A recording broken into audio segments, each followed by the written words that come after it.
Very, very common. Did Dr. Middle talk to you about defibrillators? Was that a discussion that he had with you? Last year. Nothing recent. Okay.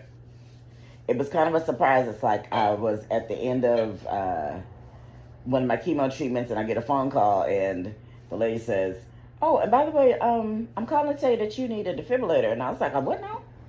I said, "Oh no, I don't want that." She goes, "No, you need it." I said, "No, I don't. I don't want it." And she's like, "Well, your heart's pumping 30%. You need it." I said, "Oh, dang. Okay. I ain't happy about it, but okay." Well, we'll talk about it. How about that? Okay. And then go from there. Okay. How are you doing on a day-to-day basis with the heart? How is it doing for you with the meds and whatnot? Making me extremely weak, I feel. Okay. Yeah. Like I don't have the energy. Breathing is stressful, but then I also have asthma, so I don't know which one is worse. Okay. Is it worse when you lay flat? I don't know if you sleep flat or if you sleep propped up. I sleep propped up ever since the first heart attack. Okay. So I kind of sleep with 3 pillows behind me. How many pillows? Well, 3 behind me, 2 on the side, and then I have a little pillow that adds as an extra. So, because I can't sleep on my right side, so I can only sleep on my left side, but I can't lay totally flat when I first go to sleep. Now, when I wake up, I'm flat, but when I first go to sleep, I can't. Okay. How far can you walk before getting short of breath? You know, I was just telling my goddaughter, y'all forget I'm an amputee? That's true. That right above the knee. I apologize. Yes, from the osteosarcoma. That is my mistake. And then I had to choose breathing or walking, and I chose breathing. Okay. Do you get around with a wheelchair? Is that how you do, or is it Well, when I'm out and about, I have a scooter, one of those, motorized scooters. Okay. In the house, I use a what is this? A walker? Yeah. I use a walker. Oh my God, daughter's here listening. I have a walker, and I sit on it, and I scoot with my foot. But like I hop. Do you get around the house? Do you get short of breath scooting around? Yes. Okay. Especially if I do it quick. Okay. I still hop, but I can't hop a long distance. Like I hop around the bed to go twist the blinds, but by the time I get to the other side of a queen size bed, I'm winded. I gotta sit and rest for a minute before I can go and reach to get the blinds. Do you get swelling in the leg? Not often, but yes. Okay. Most of the swelling is like up here, and my hand and my arm. Any passing out? Have you passed out at all? No. Okay. Are you having chest pain? Periodically. Okay. Is it just with exertion, or is it It's with exertion. randomly? It's never that I'm just sitting and it'll happen. It's usually like if I go do the blinds and come back, and then like say I go to the bathroom, and then maybe I come back into the living room, into the kitchen to go do something. That's doing too much. Okay. That's doing too much. Okay. Pushing it too hard. Okay. Are you drinking alcohol at all? You said what now? Are you drinking alcohol at all? Occasionally. Okay. Smoking? What? Let's start with tobacco. No. Okay. Marijuana? Yes. Hey, you gotta have something. I mean, come on now. Look at what I got. I got a lot going on. What you're doing. You can smoke it all if you want. That's totally fine. I just documented what's going on. That's all. So, marijuana. Any other recreational? Oh heck no, I don't do that. No. You know how many meds I'm on? I get high enough just on the meds y'all got me on. I do. I see a nice long list. Yeah. Yes. So, you've obviously been through quite a lot and read through the history. And again, my apologies for asking about walking around. That was my mistake. Oh no, that's okay. Did they talk to you about your heart pumping kind of last at 30%? What that means? What you're at risk of? Did they kind of go over that? in one appointment, but I'm not sure that I really kind of understood Okay. the severity. So that most recent echocardiogram, that ultrasound of your heart, Mm-hmm. is primarily assessing how well the left ventricle is squeezing the bottom left chamber of your heart. That's the one that pushes, when it squeezes, it pushes the blood up to your brain and the rest of your body. So it's doing most of the work. Normal ejection fraction, meaning how much it squeezes out, is around 60%, 60 to 65%. Okay. People often think, oh, why am I not at 100%? Yeah, because if the whole thing collapsed and totally emptied, it wouldn't be physiologically functional. So 60 to 65% is normal. So every time it squeezes, about 65% leaves the chamber, and then it kind of refills. Your most recent echo was 25 to 30%. So you're functioning about half of what is normal, a little less than half. And so there's two components of that. A, it leaves you feeling short of breath. You can get fluid retention because essentially the pumping isn't working as well, so you get poor flow to the kidneys, you get the edema, all those things. So that's why you're on all those meds, the Entresto, the Lasix, the spironolactone, trying to kind of support the heart and help with that. Okay. I know your ejection fraction's kind of gone up and down a little bit over the years in terms of that percentage. In 2023, it was 35 to 40. And earlier this year, it was 25 to 30, and you're kind of sitting right at that spot. And the 25 to 30 is where you're kind of settling. So the medications help kind of get as much squeeze as we can out of it. Now, when we're below 35% in that ejection fraction, is the threshold of when we know you're at risk of dangerous arrhythmias. So bad rhythms in the bottom chambers of the heart. Primarily, that means heart skipping, right? That means heart skipping, right? Arrhythmia? Arrhythmia, so electrical issues. You can have electrical issues in the top chambers or bottom chambers. You can have ones that are benign that you feel like PVCs. You can feel those. And sometimes and what's a PVC? And what's a PVC? A premature ventricular contraction, which you've had, I believe, on your most recent case. Let me take a look. You had a Holter monitor back in January that showed you had about 3% of PVCs, which is a normal number, but some people feel those, some people don't. Yeah, everyone's variable. But PVC's not dangerous in and of itself. What we worry about is primarily ventricular tachycardia and ventricular fibrillation. So the ventricles, the lower chambers, start going way too fast. I'm talking like 200 beats a minute. Or ventricular fibrillation, where they just start shaking and they're not actually squeezing, they're just fibrillating. Okay, sometimes I feel my heart beating really, really fast, and I'm not doing anything. Or like, say I've come from the bathroom or something, and I'm sitting on the edge of the bed, and I can just feel it going boom, boom, boom, boom, boom, boom, boom, boom. Yeah. And if it's coming from the top chambers, that can be, for all intents and purposes, normal. The heart rate going fast is okay. It's when it comes from the bottom chambers is when it's dangerous. So when the bottom chambers are now outpacing the top chambers. And on the monitors that you've had over the years, you haven't had any documented ventricular tachycardia, which is good. But we know we're at that point with that ejection fraction being below 35%, you're at risk for it. And that's where the defibrillator comes in. So how we treat ventricular tachycardia and ventricular fibrillation is typically shocking your heart out of that arrhythmia. So when you see on TV or the movies, they do the paddles and they shock someone, that's what they're trying to stop. And the idea is with the defibrillator, it's a device that we implant that watches your heart rhythm 24 hours a day, 7 days a week. And if you were to develop one of these arrhythmias, first try and treat with the burst of trying to give you a quick burst to try and break that. And if that doesn't work, it's then going to give you a shock, automatic. Nothing you have to do about it, just a shock.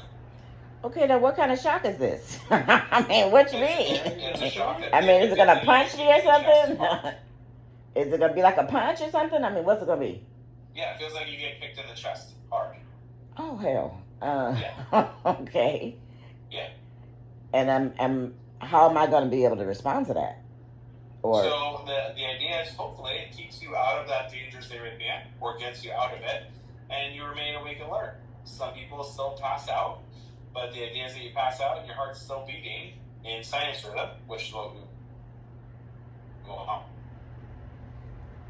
Passing out and having your not being able to call for help or get any sort of intervention. So we're trying to break that arrhythmia as early as possible to the defibrillator. Okay.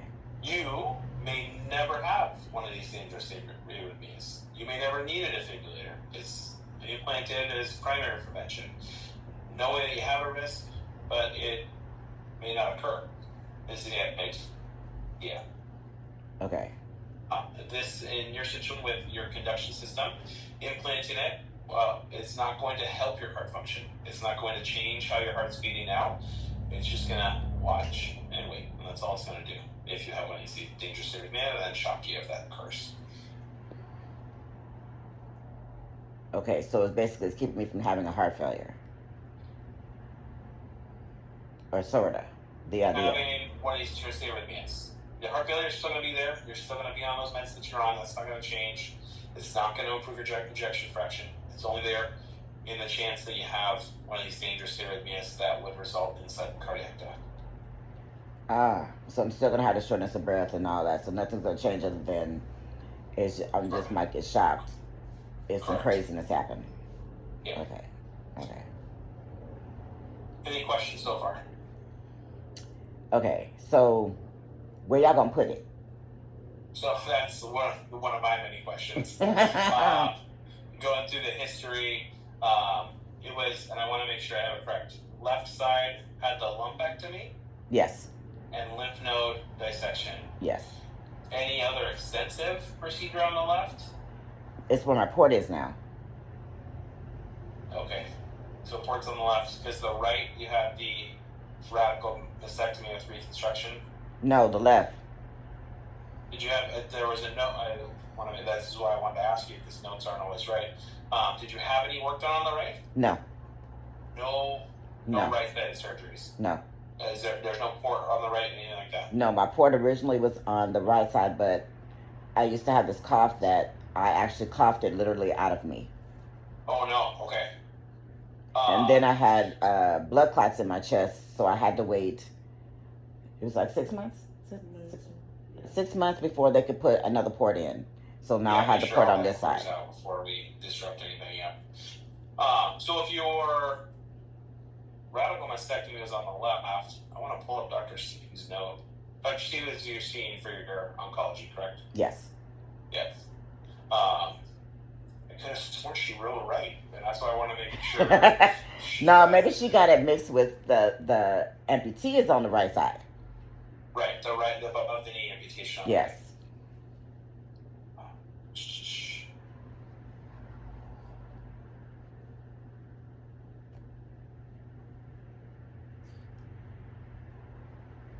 Okay, well, you know better than anyone else. That's why.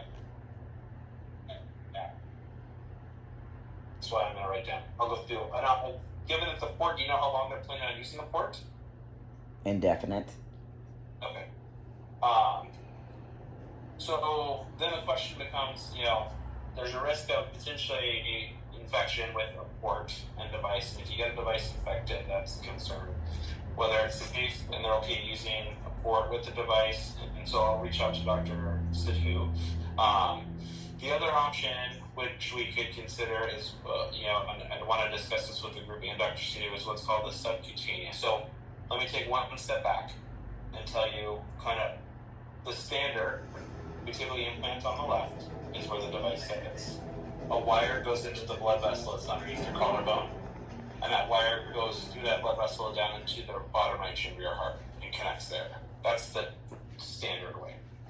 The secondary way that we implant on the right side, so same spot underneath the collarbone, goes into the blood vessel, goes down into the bottom right chamber again, and secures there. Reason we typically implant on the left is when that shock, if you ever need it, that coil is down on this side of the heart, and the electricity will then go through the heart up to the left side. We certainly do plenty of right side implants. The electricity is going through a different vector. That's all. So right side would be the consideration. But if we have a port, then we have to weigh the risks and benefits of infection risk. If you get an infection in the device, then everything needs to be removed, and obviously we want to minimize our procedures. Our third way of implanting a defibrillator is what's called a subcutaneous ICD. And what that does is we implant the device underneath the skin, typically on the left side, underneath the axilla or underneath the armpit, kind of on the side of the rib cage. And the wire goes across the chest underneath the skin and then up along the sternum. So you got a wire that does not go into the heart. It stays outside of the vasculature, but it's underneath the skin. does the same thing in terms of monitoring your heart function, and can still. But I sleep on my left side. That's typically done on the sleep on your left side. Yeah, it's the only side I can sleep on. And but I don't sleep I don't sleep flat. I can't sleep flat. So I'm propped. Even when I wake up and I'm down lower in the bed, I'm still not totally flat. Okay. But so my left side never really touches the bottom of the bed. It's usually on a pillow. Okay. So how would that affect that if you did it like that? A little rough recovery, but you can in theory still implant it. But I want to touch base since you've had the breast surgery on the left, radical mastectomy on the left, to make sure that would still be okay to proceed. We'd also, if we consider the subcutaneous, we have you meet with the company, Boston Scientific, and they screen you. So they put some patches on you to make sure, depending on how your body is, it can see and sense your heart rhythm, and then treat it appropriately. So it's just a screening, some stickers on the chest. If you don't pass the screening, you can't see your heart appropriately, and SIC is not an option. But that would be kind of the tertiary consideration. So those are kind of the questions, and I can go through both of the types of procedures if you want. What other questions do you have for me? Okay, so I've been looking on YouTube, which was a bad idea. Very bad idea. Most of the people that I've seen, you can see their defibrillator. Now, I'm a little fluffier than most. So, I don't want to see it. I don't want to see it. Am I going to see it? I mean, because there's a couple of people in the infusion center that have, they have a port and and you can see both of them. I don't want to see that. Okay. And now that I know that, what the big thing is, I don't want to see that. I don't know if my mental can handle that. There's a couple different options. Most commonly, we put it subcutaneous, underneath the skin. It's above the muscle though, and so if you have a lot of tissue above, so if you're more fluffy than the others, oftentimes we can tuck it underneath most of that, and you may see just a tiny bump. Okay. There is a consideration for what's called submuscular, but it involves still making the same pocket. So it's a 2-inch incision in the left upper chest, so we kind of make a space, but then we cut through the muscle and go underneath the muscle, which lends to being a higher risk in terms of bleeding, infection, and a longer recovery in terms of pain because we're cutting through the muscle. So if that's like something you absolutely want to do, certainly a discussion. People do it. We just kind of weigh the risks and benefits. With your at least noted BMI here of 32, it's likely that you would not see it kind of suction cupped on the body like you do with some people that aren't as fluffy as others. So it's something you don't have to decide right this second, but certainly think about, and we'd have to have a discussion with the surgeon.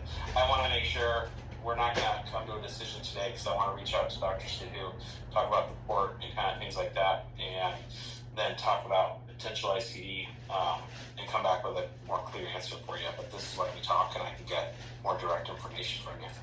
Okay, now why would I need an extended battery? What do you mean extended battery? Well, I got a message a few weeks back, and I think when it started with that, the decision had been made that I needed one. One of the nurses said that I might need an extended battery. Why would I need an extended battery? I'm not sure exactly what they're talking about. The battery life is typically on average 10 years. So, if you don't use it for pacing or shock, then it can go 13 to 14 years. Those are kind of standard across the board for ICDs and the subcutaneous ICD. So those are all kind of, the standard. I don't know of any extended batteries because we're trying to make the batteries as long as possible.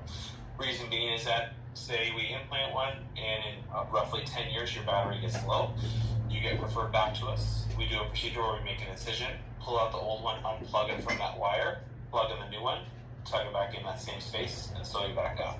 And then you're good for another 10 to 12 years. So that might be what they're thinking in terms of they want it to last as long as possible, because obviously every time we go in, we want to minimize our risk of infection.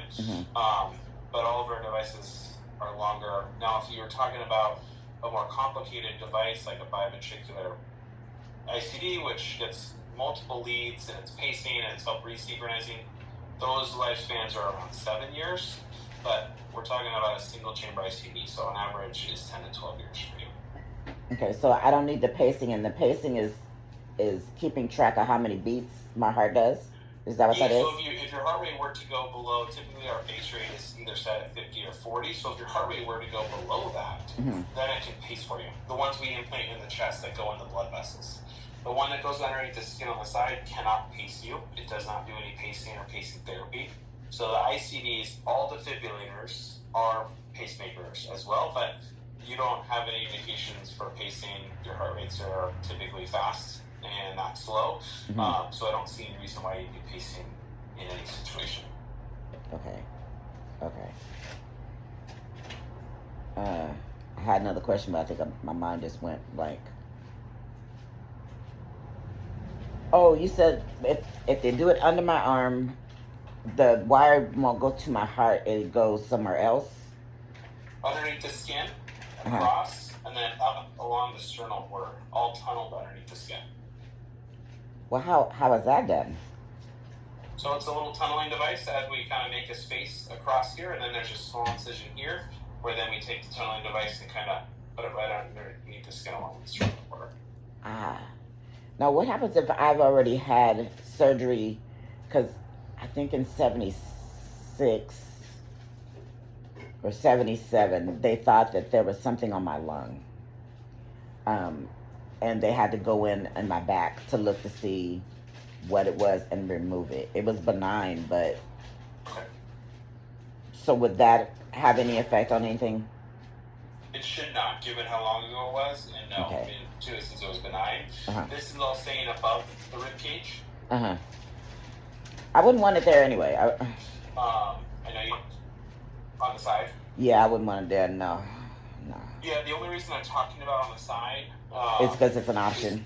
Because the port and the chest. I don't know if the risk with the port is we don't want to compromise the port, and then port compromising the device, and that the risk and benefit, and have a discussion about it. So if the port's on the left, we obviously can't implant, and if you had some sort of radical mastectomy on the left, not the right. Right. That's correct. It's on the left, yes. So typically, if you've had any sort of radical mastectomy, we typically wouldn't implant in that tissue because it's hard to work under the scar tissue and change that, and we don't want to kind of compromise that area. So we would then switch to the right side. But still, if you have a port there, obviously that is just kind of... now, with the fact that I had those blood clots, is that going to matter?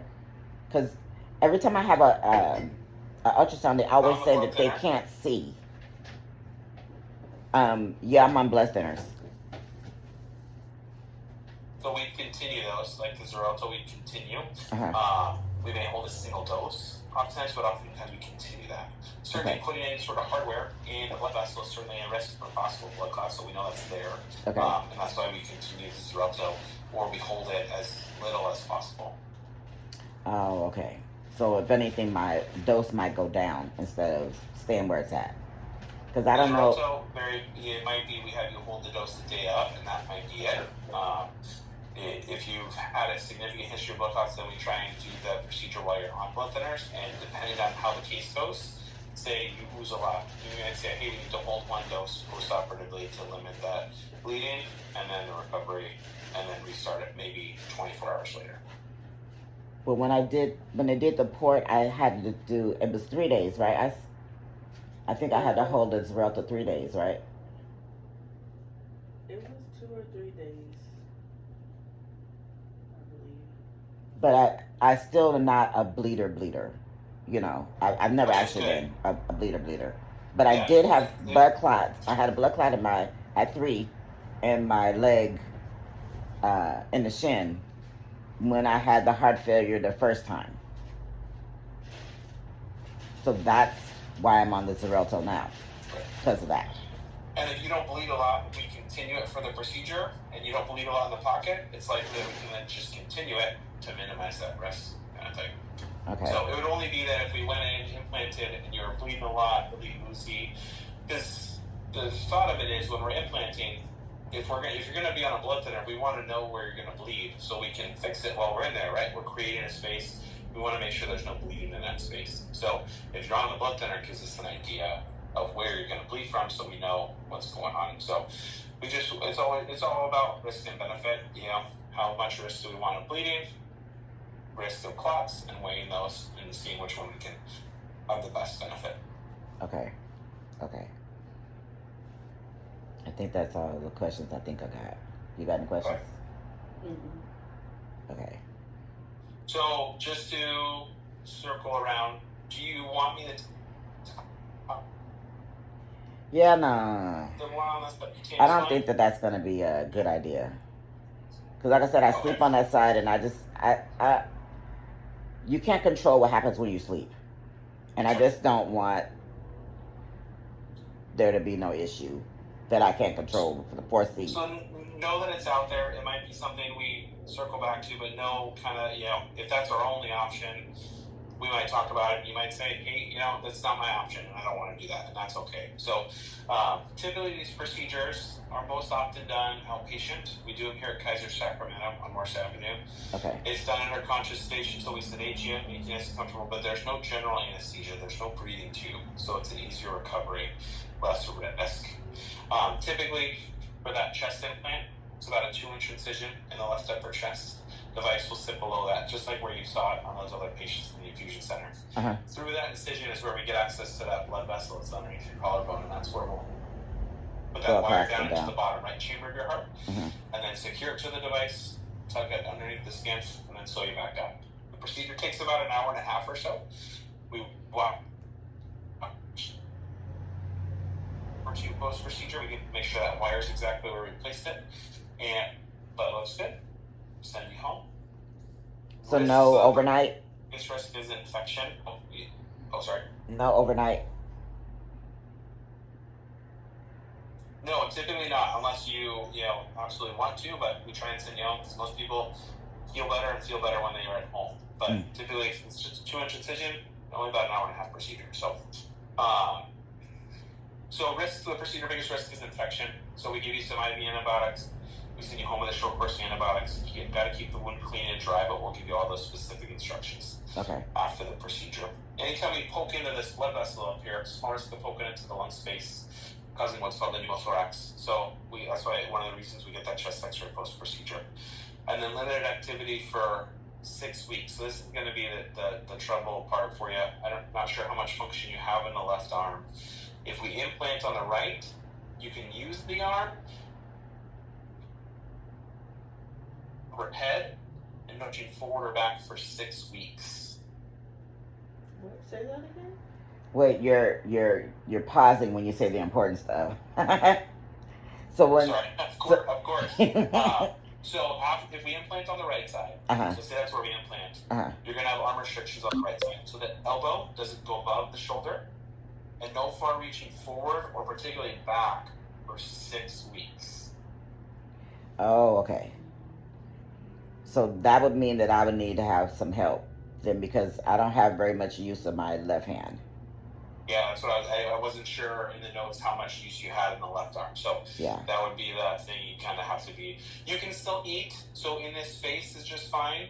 You know, reading, things like that is okay. We don't want you lifting anything heavy, more than 10 pounds with the arm for 6 weeks.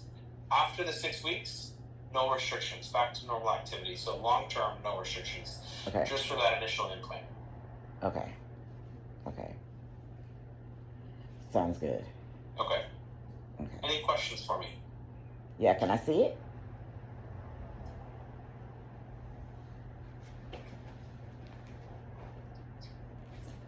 It's going to look very similar to this. Wow, that's ginormous. So, a little thinner than a deck of cards, but certainly not an insignificant device. The reason being, it's got a bigger battery because of the shock. That's why. So pacemakers are noticeably smaller than these. I don't know if I have a pacemaker in here. Because we don't implant the pacemakers. Yeah, here we go. You don't implant the pacemakers? So cardiology does pacemakers, and we do defibrillators. So this is a pacemaker. Oh wow, that's a big difference. Defibrillator. So yeah, because the defibrillator has a much bigger battery. That's why. Okay. And so the leads connect into here, the header, and the lead goes in there, and that's what then travels down into your heart. Okay. Yeah. So now, does that eventually start going into me, like, you know, becoming part of me, because it's in there for so long? So your body essentially creates like a little pocket or space around it. So it kind of encapsulates it. And so over time, it creates a little pocket for itself. And so when you go to do a generator change, you know, we cut through the skin and then we cut into the pocket and we kind of pull this out, and then the new one kind of slides right into that same exact space or capsule that's there, and then we sew that back up, kind of thing. So it doesn't kind of fuse with the tissue, but your body definitely makes its own pocket for it. So okay. Oh, and what about, because you know I have to do CT scans, I got to do PET scan, I got to do MRIs. How's that going to affect that?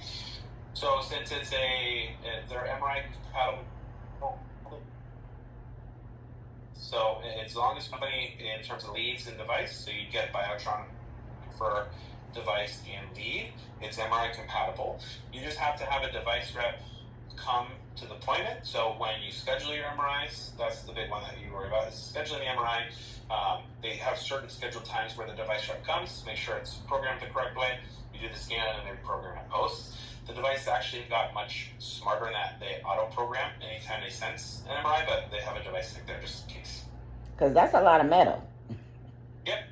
That's a lot of metal. But they are tested, particularly, so if you were to have, say, a Medtronic lead and a Biotronic device, this is just kind of this weird caveat in that both companies test their equipment to make sure they're MRI safe, but they never test intercompatibility and say they're safe. So as long as you have a Biotronic device and a Biotronic lead, which is what we would do, we'd always implement the same company, then Biotronics tested those two together. Yes, you're MRI compatible. Obviously they go through the same safety protocols, but that would be the situation. So in 10, 15 years, when you need a new battery, you would be looking for hopefully Biotronic. You can have any other company go in because all the leads work with other devices, but then you'd have to get special approval to if you have two different companies. So now what happens if they decide they don't talk to one another? Then what happens? You mean the two different companies, like say days later or heaven knows how long, they just decide to stop talking to one another. Then what happens? Do they have to? Do you have to go in and replace? Well, they're gonna. So there are industry standards for how the connectors work and put them together. So they're gonna work. So you can't worry about our lead dislodgement. So if you move your arm too much, you can pull the lead loose from the heart, or you can, over time, you get a lead fracture where there's insulation around this lead. So this is one of our leads. I don't know how much you can see in the video, but there's insulation around here. So basically, silicone. I don't know if it's silicone, but the insulation can slowly break over time. Typically, leads last 25 to 30 years on average.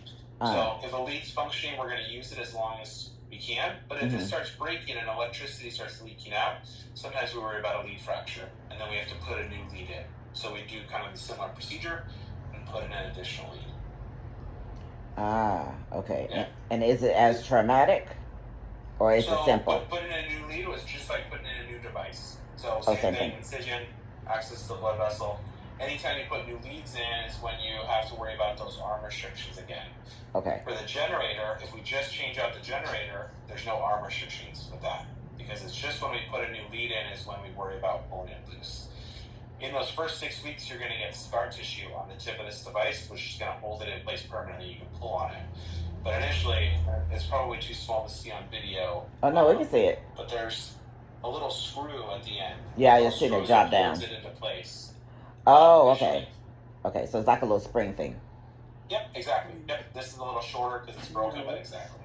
And this coil here, this metal coil, I don't know if you can see that. Oh, I can see it.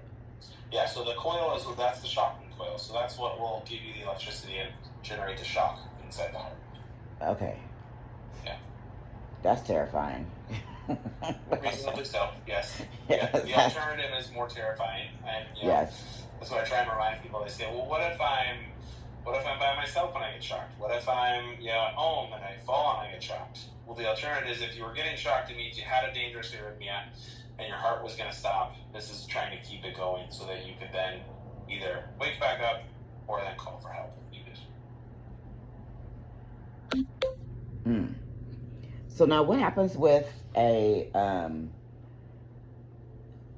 said that you have to have some kind of box to keep reading it or something, or the home monitoring box? Yes. Yep, so it's a little device that looks like a small cell phone. Plug it in wherever you're sleeping at night, and it sends a self-diagnostic report of the device and what's going on to your device clinic. So your device clinic in Roseville would get a report, and I would say, hey, there's some yellow flags or red flags. What's going on? Maybe we'd call you and say, hey, Ms. Lewis-Smith, we saw that you had some therapy, or your device is giving us some reports. Can you come into clinic? Can we check you out? And they can do an in-person interrogation and test that lead to make sure it's functioning the way it should. You'll also go in once a year for device interrogation, so just an annual check. Okay. Where they'll interrogate, make sure everything's working. Okay. The device does these self-checks, but if there's any concerns, we can bring it in and manually test it, essentially. Okay. Okay. Now, does that hurt? The interrogation? Uh-huh. No, not at all. Okay. What you may feel, in your case, you probably wouldn't feel it because you're not pacing at all, but sometimes we'll lower the pacing rate to check the threshold. But your heart's going faster than that anyway, so it wouldn't matter. So you likely wouldn't feel anything. But you might feel your heart go a little slower. That would be the extent of it. Oh. But we don't shock you or test the shocking unless you're under deep sedation. So if we implant on the right, you would be under deep sedation, have no idea what's going on, and we make sure the device functions the way it should in terms of it. And at what point would you have to do that? So if we implant on the right, we would do it when we implant it to make sure, because the right side, like I talked about the electricity going one way versus the other, we would typically do it on the right if there's any concerns with placement. So it would only be done during that procedure. Or if for any reason you had a shock and it didn't convert you, so say you were out and about and shocked you once and it didn't work and it shocked you again and then it worked, then we'd be talking about DFT testing or figuring out why that lead didn't work. So those are the considerations, which are pretty rare nowadays, but that's what we do. I don't know. I'm kind of Murphy's Law. If it can happen, it will happen. It happens to me. I can't blame you for that history. I understand. That's just kind of how it's been. If it's gonna happen, it will happen. I'll be the one. I always hear doctors say, "Oh, I've never seen that before. I've only read about that." Yeah, that's not a good thing when someone's telling you something and they go, you're like, what? Yeah. Yeah, I've heard that so many times that yeah. So I'm like, I'm Murphy's Law. If it can't happen, it will happen. It's gonna happen to me. Okay. Yeah. Any other questions for me? I think that's it. Okay. Oh, well, where do we go from here? After you get through talking to Dr. Middle and then Dr. Sadhu? So I'm going to talk to Dr. Sadhu, have a discussion with the group, because we always like knowing kind of where you're at. We can read charts and stuff, but, discussing ideas. Some people we discuss and they say, no, absolutely not. I don't want anything to do with this. And that's perfectly fair. Then I don't have to talk to anybody. If you're like, No, I think Dr. Sadhu is going to be interested because she's anytime something happens to me, she's like, how come you didn't tell me? Dr. Sadhu? Yes.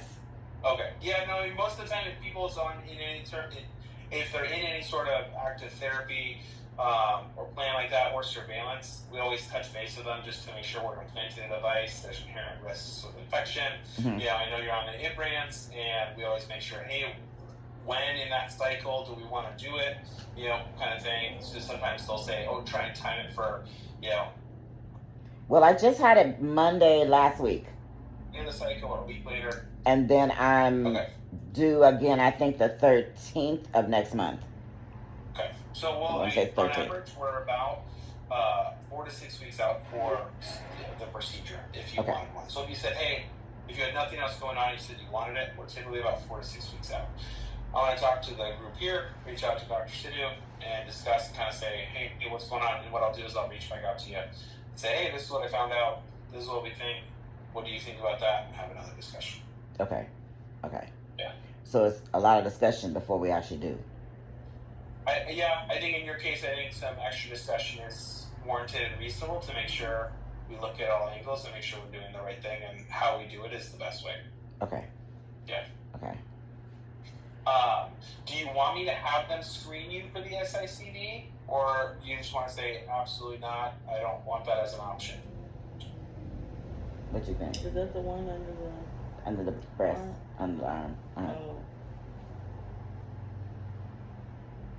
I mean, I guess you can see, but. Well, let's not rule it out. I mean, it's just something that mentally I don't know about that. I know you're against it, so I'm like. If we screen you and you don't pass screening, then it's not even an option. So, okay. Yeah. You could. But let's screen with the hope that they say no. Yeah. That part. Let's get you screened. I won't hope one either way. I'll let you do the only one way. Okay. So, I'll get that set up. I'll have them coordinate with you. And then, you go to Roseville's most convenient for you? Yes. Okay. So, let me have them touch base with the Roseville Device Clinic. And if you do the subcutaneous one, the company is called Boston Scientific. That's who would come out and meet you and do the screening. I'll reach out to them, and then we'll coordinate that just to see if it's an option. Okay. So let me have all my discussions. Okay. I'll touch base with you and answer any more questions you have, and then try to make the best plan. Okay, and I'll try to figure out if I got any more questions. Sounds good. Yeah, you should be able to send me a message online now that we've had an appointment. Okay. So if you do have any, you can send me a message or give me a call or write your questions down for when we chat next time. Okay. All right. Perfect. All Appreciate right. that. Have a great day. Pleasure chatting with you. Take care. We'll be in touch. All right. Bye-bye. Bye. Okay. That's frightening. Now that one. So you